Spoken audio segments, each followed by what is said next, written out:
Saludos, ¿qué tal? Muy buenos días tengan todos ustedes. Las 10 en punto, 10 con 2 de la mañana. Estamos directo desde la cabina principal de CRC 89.1 Radio para todo Costa Rica en la frecuencia modulada, siempre trayéndole la producción de la Fundación Red Democrática a las personas que creemos y consideramos son las más indicadas, no solo para hacer los análisis y las valoraciones de lo que pasa en Costa Rica, sino para escuchar qué se tiene que hacer para mejorar la condición en la que todos vivimos para poder así heredarle a nuestros hijos y nietos la mejor versión de la Costa Rica en la cual ellos puedan vivir. Heredar un buen país es responsabilidad de todos y por eso necesitamos co-crear, y eso es entender que nadie tiene toda la razón, nadie tiene toda la verdad, pero entre todos sí podemos llegar a un punto de encuentro donde podamos construir bienestar en seguridad, bienestar en salud, bienestar en educación, bienestar en vivienda, bienestar en seguridad alimentaria, bienestar en muchos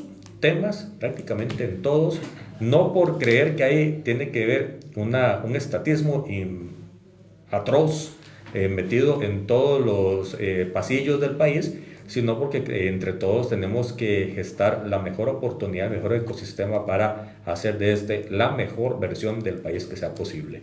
El día de hoy tenemos un invitado que ya ha estado con nosotros, una voz que antes fue analista político, todavía lo sigue siendo, pero también tiene un doble sombrero, porque ahora también es presidente de un nuevo partido político y si todo camina como parece que está caminando, en las próximas semanas también se escucharán noticias de oficializaciones de candidatura presidencial. ¿Por qué estaría tomando esta ruta? ¿Qué piensa de los grandes problemas nacionales? ¿Qué piensa del presidente de la República? De eso y muchas cosas más vamos a hablar con don Claudio Alpizar Otoya, a quien le damos la muy cordial bienvenida también por la cuenta TikTok de Jonathan Prendas. Saludos, Claudio. Gracias, Jonathan, por tu invitación al programa. Gracias a tu audiencia por permitirme llegar a sus hogares, a sus oficinas, a su automóvil, y que ojalá las opiniones y los conceptos que vaya yo a referir en este programa sean del interés de todos ellos y, por supuesto, para elevar tu audiencia, que siempre es muy sustancial. Claudio, te agradecemos el espacio. Sabemos obviamente en esta carrera electoral en la que ya estamos que hay mucho que hacer y estos momentos también se valoran. Claudio, nunca te he hecho la pregunta, pero ¿por qué quitarse el exclusivo sombrero del análisis político que tal vez es tan cómodo, tan tranquilo? Es muy cómodo. Sí. Y ponerte otro donde no siempre le vas a quedar bien a todo el mundo. Por el contrario, hay tantos matices en la paleta de colores electorales que es más probable no calzarle en un gusto inicialmente a la gente, al volumen, que lograrlo, porque de cada 10 se reparten entre 30 partidos hasta ahorita y van a ser un poco más. Sí. Entonces, ¿por qué ese cambio de sombrero? Yo fui analista desde los 30 años, más o menos, tengo 62 años, o sea, he estado analizando y estudiando el país, porque para analizar el país hay que estudiar. Sí. Yo sé que algunos analistas no lo hacen y se concentran mucho en un análisis muy light sobre... Emocional, pero cuando uno quiere hacer un buen análisis del país tiene que estudiar. Entonces fue así como me dediqué al análisis. Tuve la suerte de que los medios de comunicación les parecía interesante lo que yo decía, me empezaron a invitar. De un momento a otro decidí crear mis programas de radio y televisión, que aprovecho para decirle a tu audiencia que si no los han vuelto a veces, que los tengo stand-by porque estoy en campaña electoral, y entonces he suspendido Noches sin Tregua y Café y Palabras por lo que resta de este año y los 2 primeros meses del próximo año. Pero desde ahí también... Y tal vez por 4 años. Ojalá que así sea. En vista de eso, empecé a hacer el análisis, conocer más el país. Siempre fui un analista, y vos conociste crudo, duro, ¿verdad? Con todos los que presidían, con los candidatos, pero siempre invitaba a la gente y le decía a la gente que la política sí importa, y lo sigo creyendo, que participaran en política. Y ahora fuera de micrófonos hablábamos de lo que cuesta hacer que la gente participe en política. Bueno, hubo un momento allá por el 2019, 2020, que dije yo, bueno, yo invito a todo el mundo a participar en política, pero tengo que dar el ejemplo.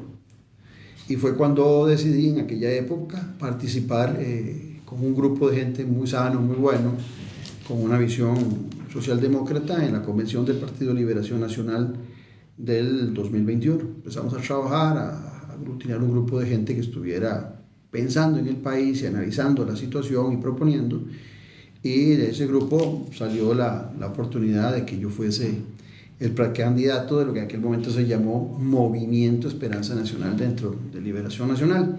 Por supuesto que, Jonathan, yo sabía que cuando yo daba ese paso, vos lo dijiste ahora muy bien, yo iba a pasar de ser el analista político, el que mucha gente dice qué objetivo, qué bueno lo que dice y lo que está haciendo, a ser visto ya como un político en campaña, un político electoral, y eso me iba a quitar pergaminos para el análisis por más que yo siguiera estudiando, porque la gente iba a sentir que el análisis cuando yo lo hacía iba a estar matizado por mis intereses. Lo primero que tengo que decir es que mis análisis siempre estuvieron matizados por lo que creo. Sí. Yo no creo en esa objetividad obtusa que alguna gente quiere maquillar. Toda objetividad es subjetiva.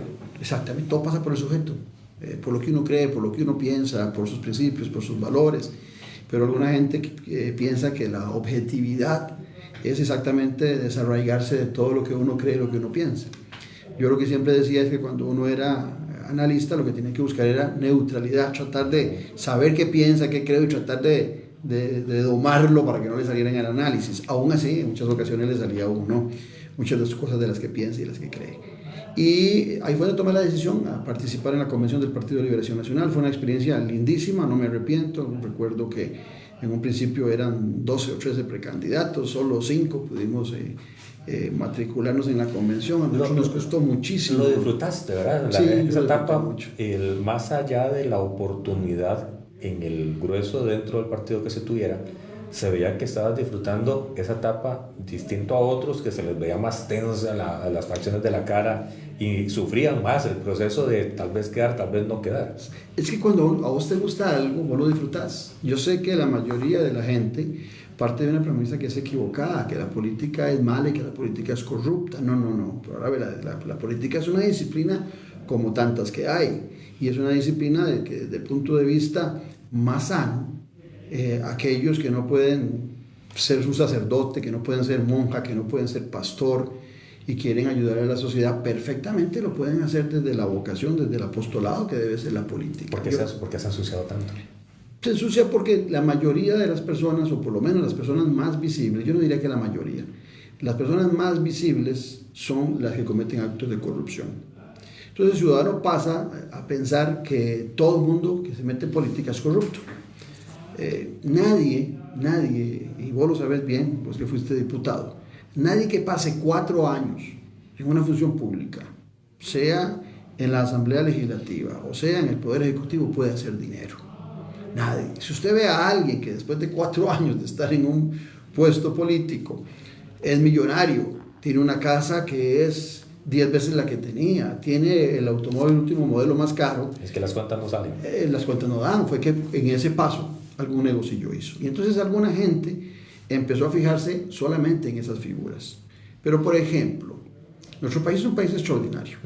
El que reniega del país, aún teniendo algunas justificaciones para renegar, a lo mejor no tiene puntos de comparación con otras latitudes.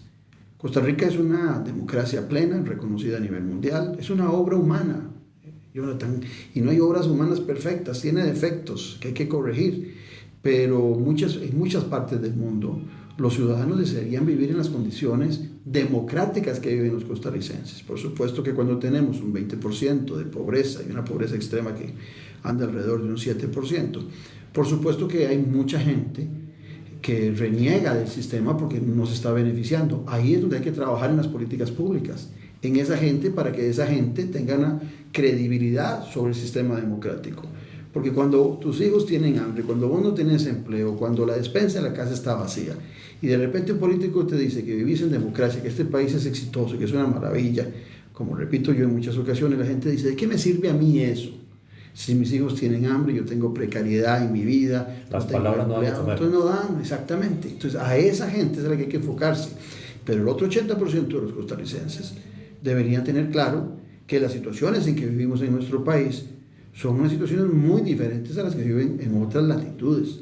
Y me refiero a todo Centroamérica, donde históricamente Costa Rica ha marcado una diferencia y los ciudadanos costarricenses hemos vivido de una forma mucho mejor. De hecho, el Estado de la Región, que recientemente salió, mañana por cierto tenemos al coordinador del Estado de la Región, hace esa radiografía de que seguimos estando arriba, solo que ya nos están por alcanzar. Exactamente, ¿por qué? Porque estamos bajando y ya estamos al rango de los demás, no sé cuál de los dos. Te voy a decir mi análisis en eso, porque una clase política en los últimos 30 años, hasta 40 años se pueden incluir, incluyendo desde aquellos gobiernos, después del gobierno de don Rodrigo Carazo en adelante, hasta incluyendo el actual, no han hecho absolutamente nada para mejorar las condiciones de muchos costarricenses, pero han tenido una ventaja: han vivido de la renta, han vivido de aquello que en el pasado construimos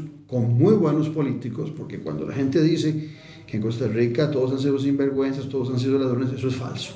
O sea, lo que tenemos hoy en Costa Rica se debe a una clase política que ha tenido gente muy buena. ¿Que han habido sinvergüenzas? Por supuesto, pero hasta en las familias hay sinvergüenzas. ¿Cuál es la diferencia de aquella clase política, de aquel Calderón, de aquel Figueres, de todos los grandes pensadores de aquella época que pensaron y ejecutaron ideas para darle bienestar a la mayor cantidad posible de personas, que lograran un ascenso social, que es lo que nos tiene a muchos en este crecimiento continuo? De aquella época a la actual, ¿será que la visión se gastó? ¿Será que la visión ya no está pensada en el país? ¿Será que se confundió el crear instituciones con generar bienestar? Mira, lo que yo creo, yo me iría más para atrás, porque Mauro Fernández, Jesús Jiménez y otras figuras en el campo de la educación empezaron mucho antes de 1940, cuando se conforma la Universidad de Costa Rica, a preocuparse por tener escuela y colegio obligatorio y públicos para ir formando a la gente.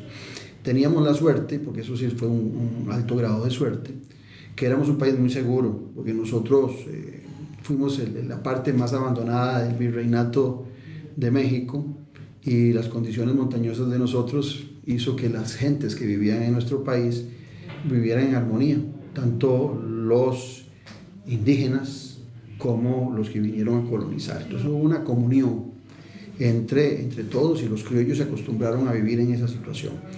Y por otro lado, la economía nuestra, que se limitaba básicamente al café en aquella época, también era muy rentable para ir avanzando en el proceso de una Costa Rica que ciertamente era muy sencilla, pero que tenía necesidades básicas que los políticos de aquella época se fueron preocupando por ir generando soluciones.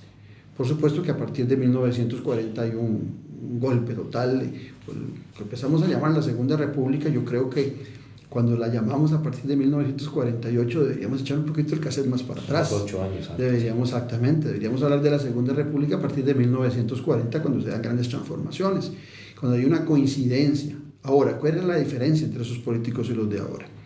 Bueno, que aquellos políticos no eran mezquinos, reconocían lo que otros hacían.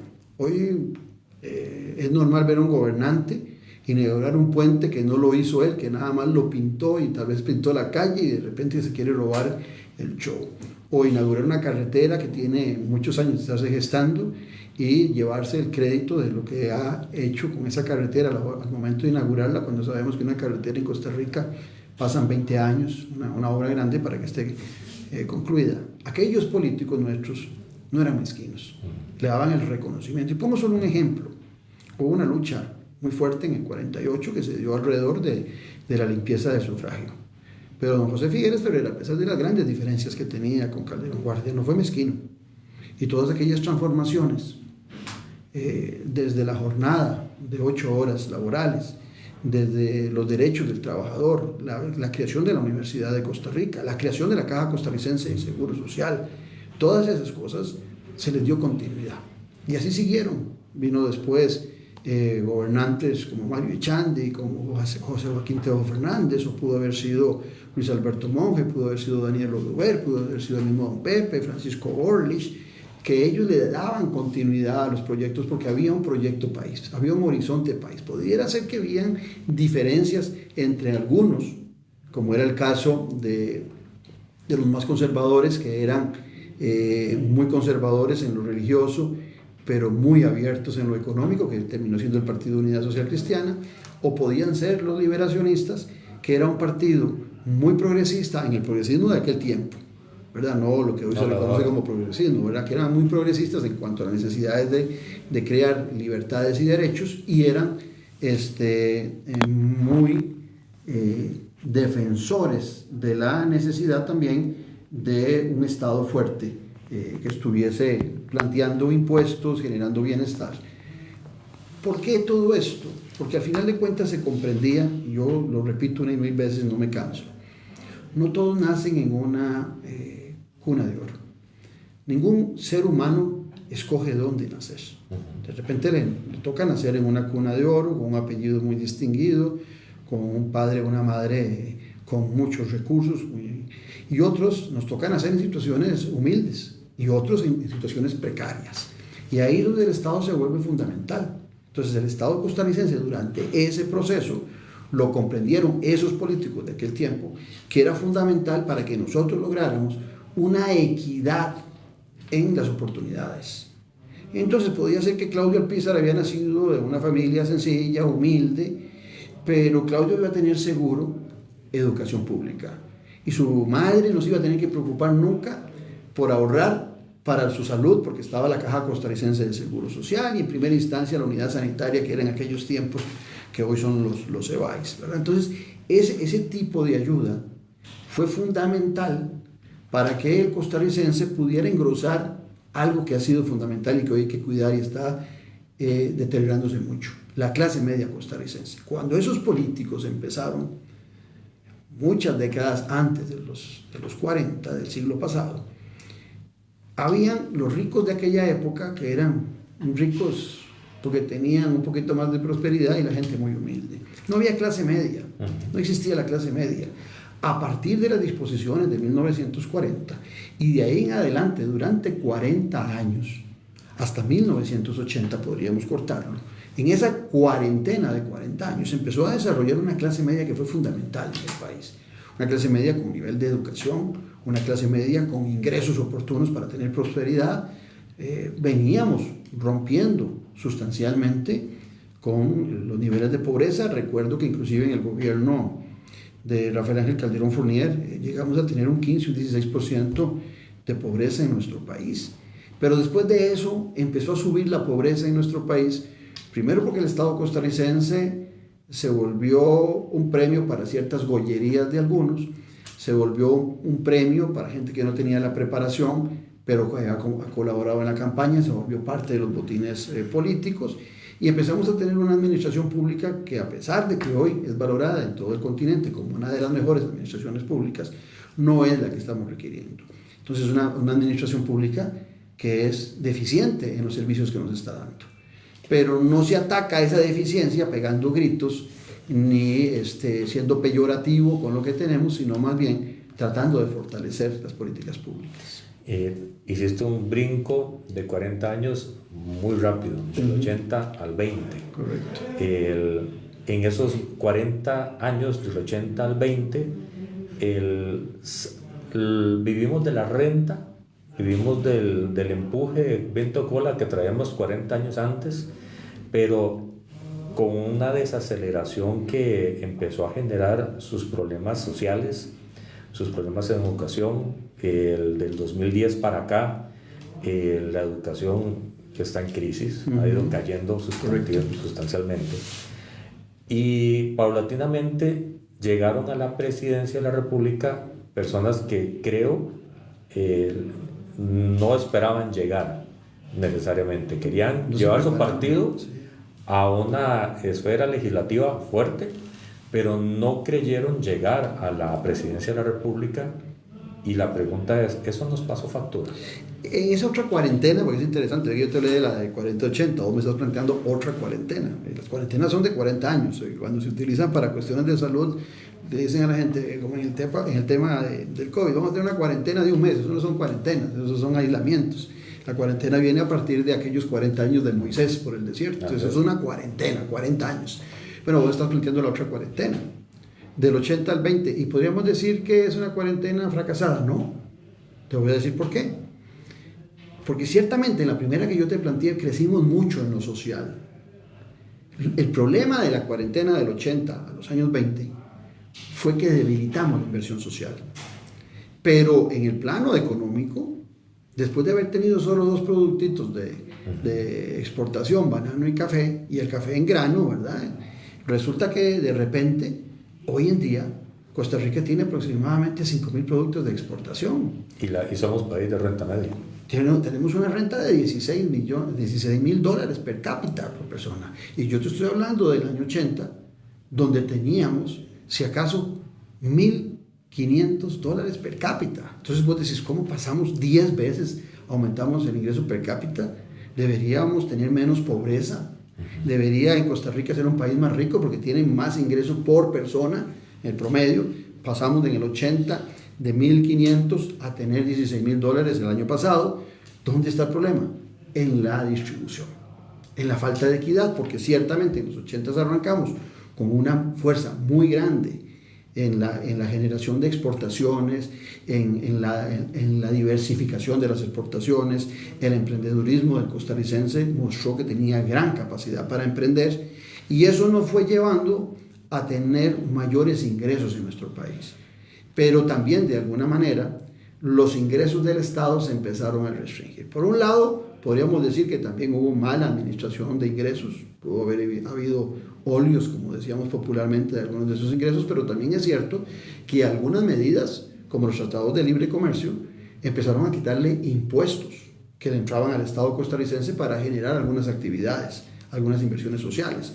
Hoy en día ya no son los tratados de libre comercio, en algunos casos de ellos hemos empezado a aprender para qué sirve ese instrumento, sino que es el tema del déficit fiscal. El tema del déficit fiscal hoy en día castiga todos los programas sociales. Usted está con un gobierno donde el presidente Chávez se vanagloria de que ha ayudado a bajar el déficit fiscal, que lo bajó de 60%, que hoy anda en 50 y pico, pero ¿a costa de qué? Y aquí es donde yo le toco el corazón y la sensibilidad a los costarricenses, a los que me están oyendo. ¿Ha mejorado la seguridad de este país? Le pregunta que nos está oyendo del otro lado. ¿Es mejor la seguridad de Costa Rica en estos 3 años que hace... Y son preguntas objetivas. Nada más. Yo le hago la pregunta. Cada quien que se la conteste. ¿Es mejor la educación de Costa Rica? ¿Ha mejorado la educación de Costa Rica en los últimos 3 años? Yo sé que la pregunta que muchos se van a contestar diciendo, es que eso no es culpa, viene de hace muchos años atrás. Exactamente. Pero ha habido un punto de inflexión entonces para que mejore la educación en Costa Rica. No. ¿Mejora la situación de sus hijos en las escuelas? ¿Encuentra usted mejor infraestructura, mejores condiciones, mejores profesores? Yo sé que la respuesta es no. En el tema de la seguridad, en el año 2021 teníamos 450 muertes dolosas. Hoy tenemos 1.000. Y han sido 3 años continuos, desde el 22 en adelante, de 1.000 asesinatos, ¿verdad? De muertes dolosas año a año, siendo uno de los países que hoy es más inseguro en nuestra América Central. 18 por cada 100.000. Y vamos al tema de salud. Yo le pregunto a todos los que están rabiosos, ¿ha mejorado la situación de salud suya? ¿Es usted atendido con mayor velocidad en el EVAIS? ¿Es mejor atendido? ¿Tiene mejores servicios en el EVAIS? ¿Tiene usted la solución para las listas de espera? ¿Le están atendiendo más rápido en la Caja Costarricense de Seguro Social? La respuesta es no, tampoco. Y una pregunta que pocas veces se hace y es ¿de dónde estamos trayendo las medicinas? Porque depende de dónde se están trayendo, así es la calidad de las medicinas que nos están suministrando. Y esa es una pregunta que casi no se hace y se sorprendería más de uno de la respuesta. Bueno, pero ve que interesante. Casualmente, por aquí ando un papelito de unos datos que un día de estos estaba analizando. Resulta que el problema de las medicinas no va a bajar, porque hay un problema enorme en cómo se maneja el tema de las medicinas en nuestro país. Primero hay droguerías, ¿verdad? Y también hay farmacéuticas, y después hay farmacias. Bueno, resulta que en esa distribución de todo eso, en muchos de los casos son los mismos los dueños de los laboratorios, de las droguerías y de las farmacias. Son los mismos, hay un monopolio en eso. Entonces las medicinas en Costa Rica no se van a bajar cuando de repente con un decreto se pretende que en algunos medicamentos se controle el precio de esos medicamentos. ¿Por qué? Porque los laboratorios y las droguerías, que son las que producen o las que traen los medicamentos a nuestro país, ellos tienen los mecanismos para en otros medicamentos subir los precios y recuperar lo que en los medicamentos esenciales que por un decreto se estableció, le subieron el precio. Entonces, hay quienes dicen, Claudio, igual que te interrumpa, sí, que el proyecto de la Caja de ser el gran importador y distribuidor de medicinas es la solución. Por supuesto. Yo creo mucho en eso.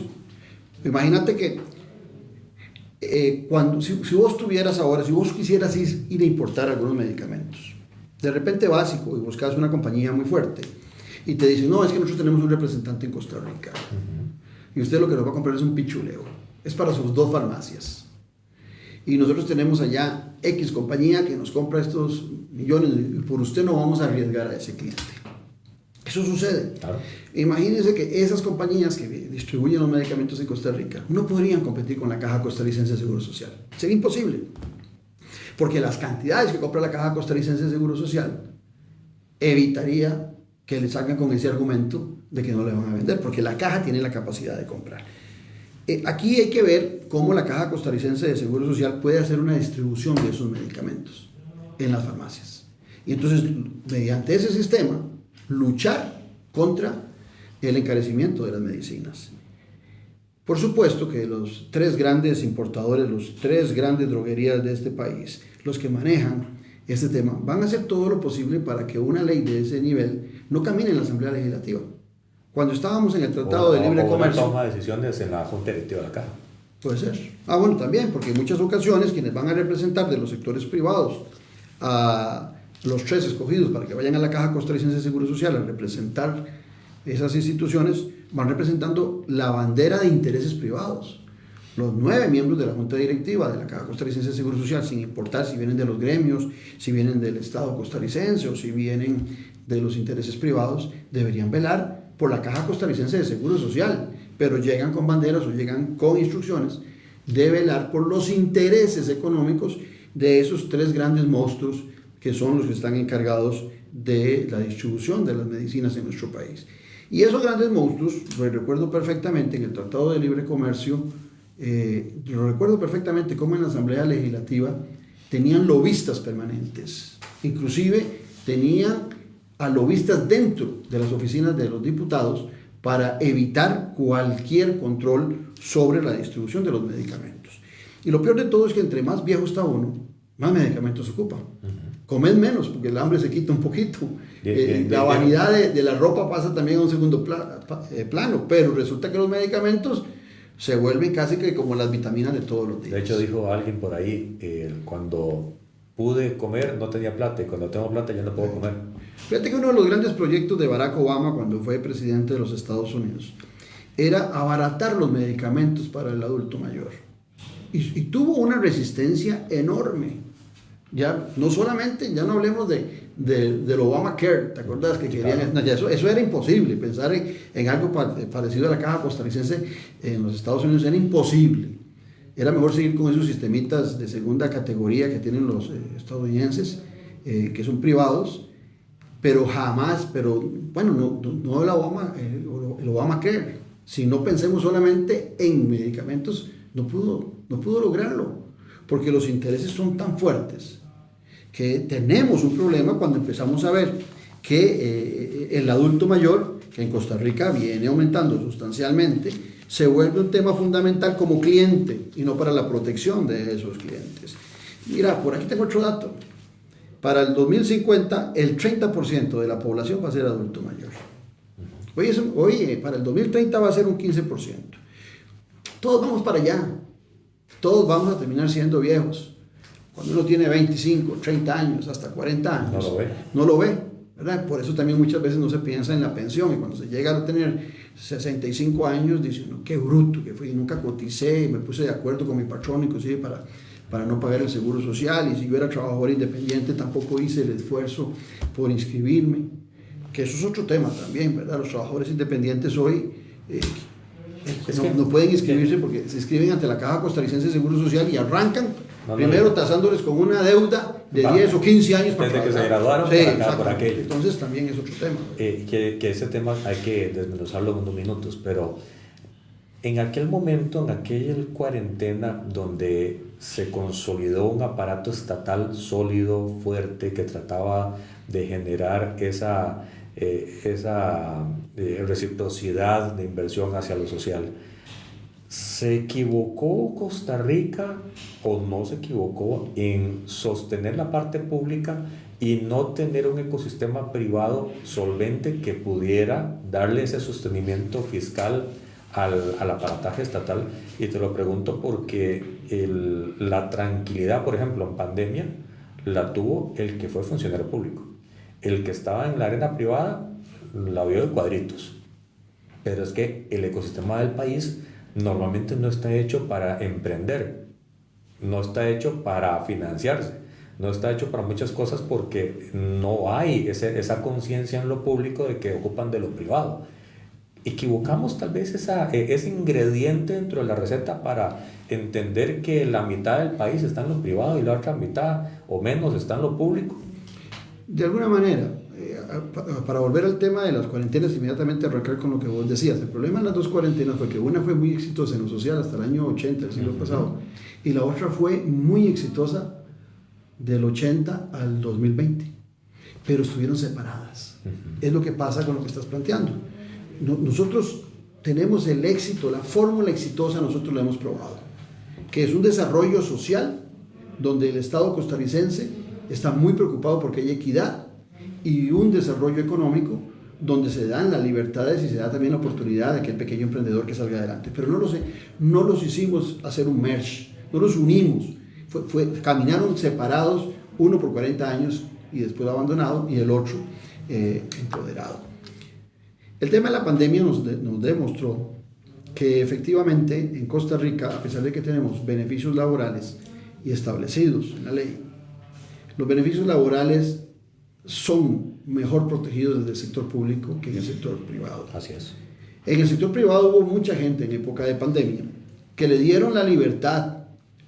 Hubo un proyecto que en algún momento antes de pandemia se pretendía flexibilizar las jornadas laborales. Eso no caminaba, eso la gente se oponía a eso. Pero llegó un momento que fue la pandemia. Y la pandemia fue la justificación para que en aquel momento se flexibilizaran las jornadas laborales, no para el sector público, sino para el sector privado. Y en el sector privado, aquella gente que trabajaba tiempo completo, de repente le dijeron, por unos meses va a trabajar medio tiempo y es permitido por la ley porque no tenemos dinero para sostenerlo usted. Después les bajaban la jornada a cuartos de tiempo. Hubo un momento en que muchos costarricenses dijeron, bueno, yo estoy trabajando acá, no estoy teniendo recursos, tengo que inventarme algo. Y empezaron a generar algún emprendimiento, alguna actividad que les pudiera generar un poquito más que lo que estaban ganando. Pero en aquel momento, en ese juego que se hizo en el sector privado de ir cortándole a la gente las jornadas laborales, muchos renunciaron y en lugar de haber sido despedidos como correspondía, perdieron todas sus prestaciones por años que habían invertido en una empresa. Tuvieron que retirarse porque les obligó la pandemia, les obligó esas jornadas laborales flexibles a salir a buscar una aventura y abandonar todos los derechos adquiridos que habían tenido. Y en eso el Estado no se preocupó. En el gobierno de Carlos Alvarado no hubo una preocupación de eso, porque es muy sencillo. Cuando hay miedo, la gente cede ante el miedo. Ese fue el miedo de la pandemia. Hoy hay un miedo que asusta a la gente. Y ese miedo que tiene la gente a la inseguridad que vivimos, al narcotráfico, a los sicarios. ¿Qué pasa cuando un ciudadano en cualquier país, principalmente en una democracia, tiene miedo? Está dispuesto a ceder todos sus derechos, está dispuesto a ceder todas sus garantías con tal de que se le proteja. Podemos ir al tiempo de la pandemia, donde la gente estaba dispuesta a cantar a aquellos que se reunían en una familia que estaba a la par, estaba de acuerdo en que no pudiéramos circular en los automóviles, pero sí en buses, una cosa que era bastante tonta. Sí, nunca lo entendí. Sí, bien tonta, ¿verdad? Pero nos quitaron derechos de circulación, nos quitaron derechos de reunión, porque era el miedo de la pandemia. Hoy en día, desde el actual Poder Ejecutivo, se está promoviendo quitarle a la gente muchos derechos que tenemos, desde derechos democráticos, desde derechos personales, desde derechos de expresión, desde libertad de prensa, por el miedo. Si nosotros seguimos en un crecimiento de la inseguridad, vamos a ceder los ciudadanos ante ese miedo por la inseguridad todos nuestros derechos. ¿Cuál es el gran problema de los últimos 3 años? Seguridad, salud, educación, vivienda, empleo, infraestructura. ¿Cuál es la gran piedra en el zapato que vos ves, más allá de si viene de gobiernos anteriores? Porque ya lo hecho está. El asunto es que en estos 3 años el que está debería estar haciendo algo para poder resolver. Entonces, en estos 3 años, ¿cuál es el principal problema que amenaza la sociedad y la democracia? Todos esos que vos nombraste, sería injusto yo si dijera que son culpa del actual presidente. De hecho, porque son problemas que traían raíces desde antes. O sea, hay una seguidilla de gobernantes que han abandonado esas labores que son fundamentales en un gobernante y han venido heredando esos problemas. Pero también es cierto que el mayor problema para mí de esta administración es que prometió un punto de inflexión. Y el punto de inflexión ha sido mucho ruido y pocas nueces. Es hacer escándalos, es ser soez, es ser vulgar, es entrar en choque, pero no ha mejorado nada de lo que... Entonces, el estilo del gobernante no ha dado absolutamente nada para que digamos que hay un punto de inflexión. Es que te voy a poner ahí un ingrediente más. El Partido de Acción Ciudadana llegó en el 14 diciendo soy el cambio. Y no fue el cambio.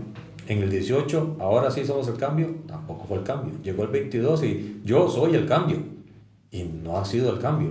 ¿Cuál es la diferencia entre esos 3 tipos de cambio? Es la forma en la que el actual presidente opera su gobierno.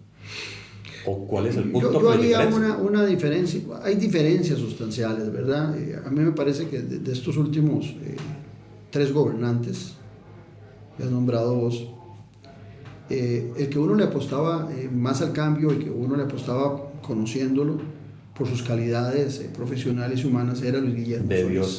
Debió haber sido un buen cambio, debió haber sido un muy buen gobierno, un muy buen presidente, porque tenía todo a su alrededor. Y un caudal electoral grandísimo. Sí. En el caso de Carlos Alvarado se la encontró, seamos sinceros. Totalmente. ¿Verdad? Igual que se lo hubiera encontrado Fabricio Alvarado. Los dos, cualquiera de los dos que hubiera ganado, se la estaban encontrando. No estaban preparados, no se habían preparado, no sabían qué era gobernar. A veces la ignorancia es atrevida, a veces llegan algunos a ser presidentes porque dentro del marco de la ignorancia cree que pueden gobernar.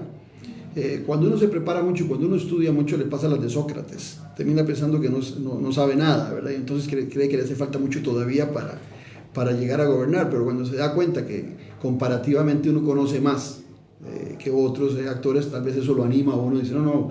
¿El tico escoge más por carisma que por conocimiento? Sí, hoy en día el costarricense ya no le apuesta a los partidos políticos. Nosotros ponemos en el Partido Esperanza Nacional, le estamos haciendo un gran esfuerzo para que sea un partido de verdad, pero sobre todo porque creemos que necesitamos ser un partido de verdad para llegar a ser un buen gobierno si en el 2026 el ciudadano cree que podemos gobernar, pero no porque creamos que el ciudadano va a votar porque seamos un partido socialdemócrata bien estructurado. No, el ciudadano votará por aquellas propuestas que se le puedan hacer, pero ¿qué propuestas van a hacer? Tienen que ser propuestas por lo menos para quienes son parte del Partido Esperanza Nacional, con una visión de bienestar, de solidaridad, que es socialdemócrata, bien para nosotros, pero para el ciudadano lo importante es saber si esas políticas le benefician en algo. Me abriste una puerta y voy a aprovecharla. Las propuestas electorales, en algún momento me habías dicho, es mentira que un candidato es todólogo. Es una gran mentira y eso es cierto. Pero también eso va de la mano con la racionalidad de la propuesta. No pasa nada si no va con una carga muy fuerte de emotividad. Correcto, que mueva las neuronas, se mueva el corazón de la gente. Hemos llegado al equilibrio o nos fuimos bien al lado de tantas emociones que esto parece una puja por ver quién da más en una subasta y unos dicen ahora vamos a hacer más fuerte el castigo de cárcel, otros pena perpetua, otros ya van a salir con también a los hijos por aquello, no sé, o sea, esto es una puja que no se sabe dónde va a parar. Lo más deprimente, vamos a ver, entendamos que en el mercadeo político, en la acción política, efectivamente es necesario que los candidatos sean atractivos, que tengan sus eslogan, que sus banderas, que sus anuncios, que todos, vamos a ver, ya no nos podemos salir de que hoy la política tiene mucho de mercadeo, a diferencia de las cuarentenas pasadas cuando hablábamos que aún habiendo mercadeo era un mercadeo mucho más livianito que lo que vemos. El problema no es que usted llegue y haga mercadeo y salga electo presidente, el problema es que usted se preocupó solamente por ser popular y por llegar a tener aprecio para que lo voten, pero cuando se encontró en el gobierno, ¿verdad? Como le pasó a Carlos Alvarado, como le está pasando al actual presidente, llegó sin ningún planteamiento, llegó sin ningún programa de gobierno, llegó a tontas y a locas, como se decía antes, a ejercer un gobierno donde efectivamente un presidente no lo puede saber todo. A veces los periodistas pasan de creer que en una entrevista el candidato les tiene que decir todo y con mucho detalle, pues uno se prepara para estar bien en esa entrevista. No, igual a nivel de candidaturas, vi a otro candidato presentar una propuesta en un medio y el periodista al medio le dice, ¿y ya tiene el estudio de factibilidad? Y yo, no, eso se hace en el gobierno, yo en lo privado no puedo hacer nada de eso. O sea, hay desconocimiento en esa parte. Eso es lo que te iba a decir. Entonces, ahí, si vos llegas en un proyecto, vos no sabes para dónde vas. Y ciertamente, como no lo sabes todo, ¿cuál es el fundamento que te da una democracia como la nuestra para llenar esas falencias? El gabinete. Entonces te llena el gabinete, pero te dice, yo no sé muchas cosas de Hacienda, quiero que se recauden bien los impuestos, quiero que pague más el que más gana, quiero que no se diluyan los impuestos en tonterías. Y eso es lo que quiero. Me busco un ministro de Hacienda, me busco un buen economista que sepa de eso, pero le doy mis instrucciones de a qué aspiro yo, ¿verdad? De la misma forma, puedo llegar y nombrar a un ministro de Educación y le puedo decir qué sueño yo en la educación de los costarricenses. Por ejemplo, Claudio Alpizar hoy sueña en que los costarricenses que estudian, los niños y las niñas y los jóvenes que estudian en la educación pública, salgan preparados como están saliendo los estudiantes de la educación privada hoy en día, que salen con idiomas, salen con una mejor matemática, salen mejor fortalecidos. Y cuando tenés una ministra que te dice que no presentó la ruta porque no le dio la gana, o sea, que falta de respeto. O sea, ¿hacia dónde va el país si no sabemos? Bueno, es que se está gobernando con ocurrencias. La ruta nunca existió. Es que se estaba gobernando con ocurrencias. Pero es para los niños, las niñas, para los jóvenes costarricenses donde queremos una mejor educación en el sector público. Porque después las universidades nuestras, que son de muy buen nivel, sea el tecnológico, sea la nacional, sea la Universidad de Alajuela, sea la Universidad de Costa Rica, en la UNED, son todas fabulosas, pero normalmente quienes tienen la oportunidad de ingresar en aquellas que tienen examen de admisión, los jóvenes que vienen preparados de las escuelas y colegios privados. Claro. Entonces estamos premiando de alguna manera o subsidiando en la educación pública universitaria a aquellos que han tenido la oportunidad de pagar por educarse en la primaria y en la secundaria, y los que no, les toca en muchas ocasiones carreras que no son desde el punto de vista del mercado laboral rentables porque no hay trabajo. Entonces terminamos desde las universidades públicas con los estudiantes que vienen del sector privado, de escuelas y colegios, en las ingenierías, en tecnología, en medicina, en economía, etcétera. Y los que vienen de educación pública terminan estudiando carreras que no son muy demandadas en el mercado. Entonces, ahí es donde yo estaría muy preocupado por la educación. Pero no te quiero dejar de contestar la pregunta. Yo creo que la mayor deficiencia que ha tenido la actual administración es, primero, no tener un proyecto, no saber para dónde va. Saben delirar mucho, saben gritar mucho, saben llegarle al hígado a las personas que están bravas con el sistema político costarricense, pero les están dando soluciones. Y de alguna manera eso es una bomba de tiempo que en algún momento va a reventar, posiblemente para el próximo gobernante, sea del oficialismo o sea algunos de nosotros que son opositores al actual gobierno, vamos a encontrar una situación muy difícil, porque en esta administración inclusive se ha bajado artificialmente el valor del dólar, solamente para lograr disminuir el pago o la cantidad de pago de intereses de la deuda. Sí. Pero en el momento que se dispare el dólar, por muchas circunstancias puede pasar eso, en el momento que se dispare el dólar, las finanzas del país van a quedar en una situación precaria. Entonces, un presidente o un candidato no viene a una instancia como estas para recibir más like, para que hablen bonito de uno. No, a mí eso no me interesa. A mí me interesa hablar a la gente con la racionalidad, con la inteligencia, porque yo creo que la política es más que eso. Si nosotros en el Partido Esperanza Nacional perdemos diciendo la verdad, perdemos proponiendo, bueno, en buena hora porque es una decisión del gobernante, pero ganar para llegar a estar 4 años en la administración como está el actual gobernante, que no tiene nada en su hoja que expresar cuando va a la Asamblea Legislativa en los primeros días de mayo a dar su informe, sino que tiene que sacar videos y inventar cifras, cambiar las cifras cuando es precario. Pongo un dato nada más: cuando esta administración entra, la Caja Costarricense de Seguro Social tiene alrededor de 700 personas en lista de espera. Hoy supera las 1.200, las 1.300 personas, 1.300.000 personas en lista de espera. Dijeron que no. Las maquillaron, ya les salió el dato de que habían maquillado las cifras con tal de no caer en eso. Entonces, lo que uno le pide al ciudadano es que abra los ojos, que reaccione, que vea en su alrededor. Esto no es un partido de fútbol, donde yo muero siendo sapricista o vos morís siendo alajuelense o el otro herediano. No, esto es algo muy serio, es política. Se volvió más fanático el pensamiento político, pregunta 1 y pregunta 2. Los elementos que se presentan como verdades, al final de cuentas son relatos falsos. Bueno, vos lo sabes que hoy funciona así y en todas partes del mundo, ¿verdad? El internet, que es una maravilla, y las redes sociales que nos podrían permitir acercarnos tanto a la gente, también son mal utilizadas por muchos.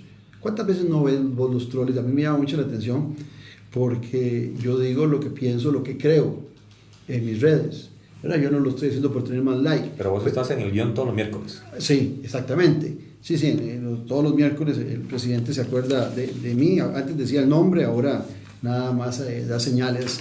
Pero es porque yo le critico, pero le critico con fundamento. Si yo miento, que el presidente diga que mentí, o los seguidores del presidente. Pero cuando usted entra a las redes y ve que la portada, la cara de portada de la persona es un auto, vea, yo invito a todos los costarricenses a que vean esos troles. Todos tienen una foto de perfil, es un carro, y te metes, tienen 3 o 4 seguidores. Eso ha provocado que hoy vivamos en un mundo fantasioso.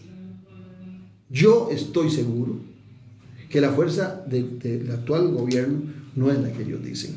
Estoy totalmente seguro, y estoy totalmente seguro que las grandes deficiencias que tienen para buscar el partido taxi para participar son todavía menores de las que están teniendo para tener un candidato. O sea, les es un poquitico menos difícil tener un partido taxi, porque ahí vos ves muchos, hasta la misma Natalia Díaz, la veo, después de cómo salió el gobierno y los choques que ha tenido con el presidente, coqueteando para ver si esa votación se le mueve hacia ella. Nosotros no. En el Partido Esperanza Nacional somos opositores, que quede claro, a la actual gestión del presidente. ¿Hay algo bueno que se está haciendo? Yo no siento prácticamente nada, porque cuando yo veo, yo soy parte del sistema de salud costarricense. Yo uso el EVAIS de Tibás, no voy a ir a esa clínica, pero de la misma forma siempre estoy ahorrando porque me da miedo si me enfermo y ocupo una operación en mi casa o alguien de emergencia, y eso no lo hacíamos los costarricenses, teníamos seguridad antes de que en la caja nos atendían de inmediato. No se ha solucionado nada. Vuelvo al tema, la educación sigue siendo igual de precaria.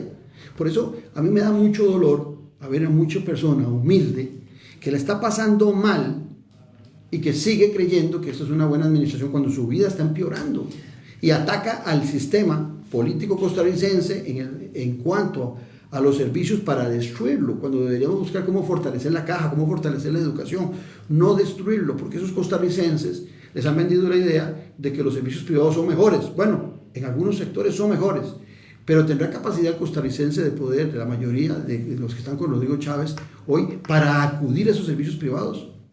Nosotros siempre hemos tenido una buena química entre lo privado y lo público.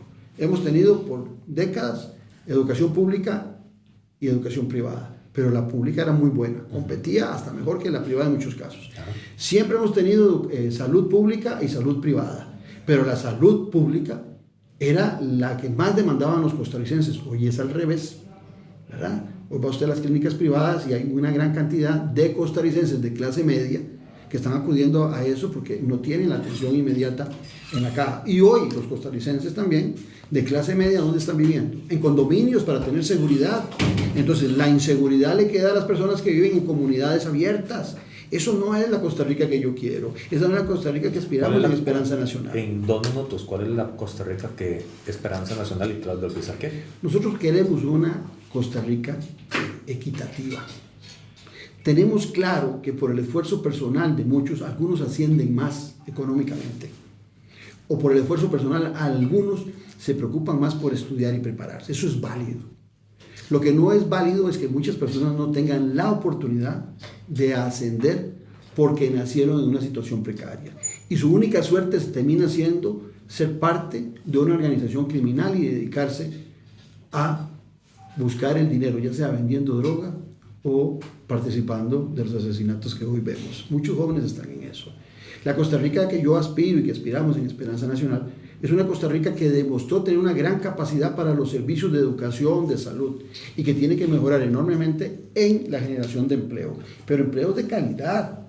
Cuando vos ves que el Fondo Monetario Internacional dice que la única manera de que Costa Rica disminuya su déficit fiscal es mantener congelados los salarios del sector privado, por Dios, ¿qué solución es esa?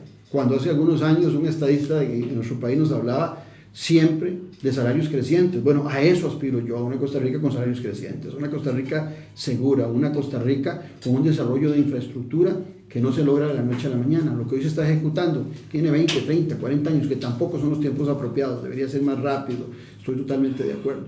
Pero cuando usted piensa que el mundo se inventó a partir de que usted llegó a ser presidente de la República, estamos jodidos.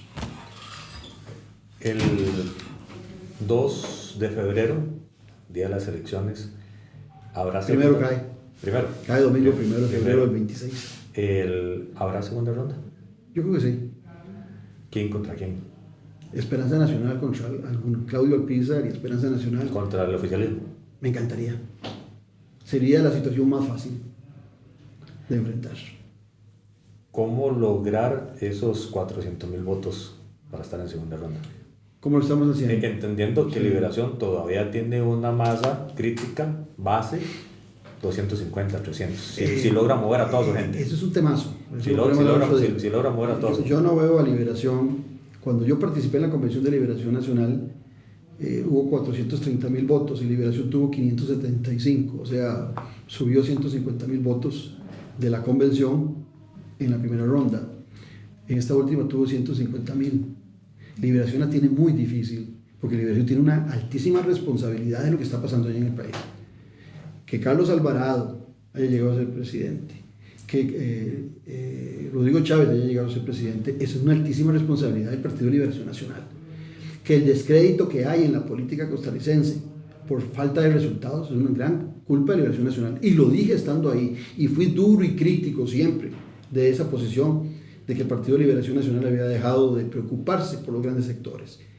Pero llegar a tener esa cantidad de votos puede ser hasta menos. Cuidado si no puede ser hasta menos. Yo creo que, recordad que Rodrigo Chávez llega a la segunda ronda electoral con 350,000 votos. Por ahí puede andar un par de partidos entre 400, 300, 350,000 votos. Y ojalá que el costarricense no aumente ese casi 41% de abstencionismo que tuvimos, sino que se acerque a las urnas. Pero pudiera ser que a mayor abstencionismo todavía el margen para llegar a la segunda ronda disminuya. En este momento hacemos una retrospectiva al momento que vos sentabas a los candidatos presidenciales y les planteabas, los encarabas. Sí.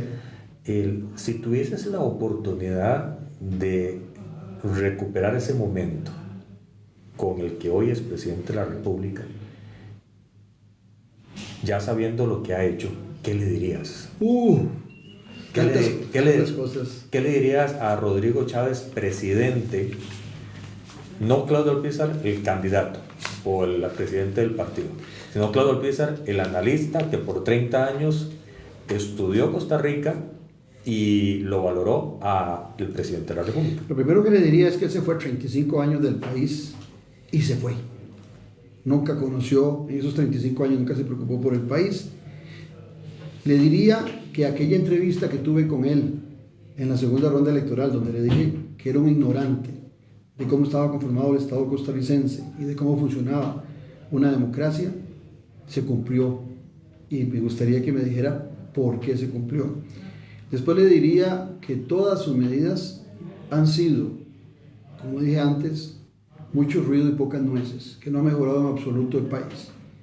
Pero de todas formas todo eso es una suposición, porque hace algunos días antes de ser candidato a la presidencia de la República, este servidor y el Partido Esperanza Nacional, tanto a él como a Pilar Cisneros me cansé de invitarlos y nunca quisieron ir, porque sabían que iban a enfrentar a alguien que no iba a ser complaciente ni con Pilar, que la conocí bastante bien y que es totalmente contrario a lo que siempre predicó. Pilar es un 500% peor de lo que siempre criticó. Y el presidente de la República, Rodrigo Chávez, es un presidente que pasará a la historia por ser popular. Miren, concluyo con esto. Hoy por hoy, ¿cuál es el cantante más popular de habla hispana en el mundo? Bad Bunny. ¿Es el mejor cantante? Es el peor cantante. Póngalo a hacer un solo sin música, una capela. No, sin efectos. Póngalo. Pero es el más popular. Una cosa parecida le pasa a Rodrigo Chávez. Es muy popular, pero es el peor presidente que ha tenido Costa Rica desde hace muchos años. El heredero de esa corona chavista tiene que tener una disciplina hacia Chávez muy marcada. El presidente no se va a arriesgar a poner a alguien que simplemente muerto el rey, viva el rey y se olvida del hombre. No, eso no funciona así. Acuérdese usted de Laura Chinchilla. Sí. El presidente Oscar Arias pensó que la iba a sacudir para todo lado, iba a hacer con ella, y ya cuando está empoderada... Es que ese es el tema. Según lo que también se dice, les ha costado tanto porque no están seguros de quién va a ser la persona que le siga poniendo línea al señor. Es que eso les cuesta porque ellos nunca fueron un partido, nunca fueron un movimiento. Era él y Pilar Cisneros, punto. Eso era. Y entonces cuando llegaron a hacer gabinete, inclusive personas que se han candidateado, como los dos exministros de Transportes, Amador y el otro también que está muy cuestionado, Batalla, esos dos andaban con otros partidos políticos y ni siquiera votaron por Rodrigo Chávez, y después querían ser candidatos del chavismo porque sentían que había mucha popularidad en el presidente.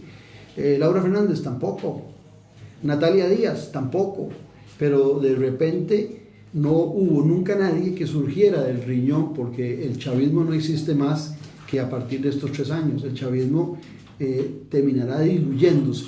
Lo que no se va a diluir es el malestar ciudadano. El malestar ciudadano se va a seguir con la clase política y ahí es donde hay que trabajar. Pero el chavismo es una estrella fugaz. En un minuto, que es lo que nos queda del programa, Claudio, ¿por qué Claudio Alpizar es la mejor opción? Mira, yo diría que la mejor opción es Esperanza Nacional y que Claudio Alpizar es la punta de lanza. La punta de lanza abre, es la que ingresa, la que hace la herida, ¿verdad? Pero lo que penetra es todo el resto de la lanza.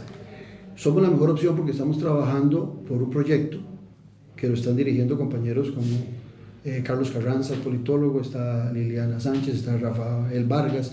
Tenemos gente trabajando en un verdadero plan de gobierno que se lo vamos a presentar a la comunidad, pero que estamos haciéndolo consultando a todos los sectores. No son las ocurrencias de mías o de cualquiera, no, es de todos los costarricenses, porque creemos que ese gobierno tiene que ser un gobierno de inflexión, un gobierno que vuelva a hacer las cosas bien pensando en los más necesitados. Por eso creemos que somos la mejor opción. Yo represento esa clase media hoy en día que se benefició, sus padres, los míos y muchos que están en la clase media actualmente, de un estado de bienestar que fue eficiente y eficaz, que eso es lo que queremos.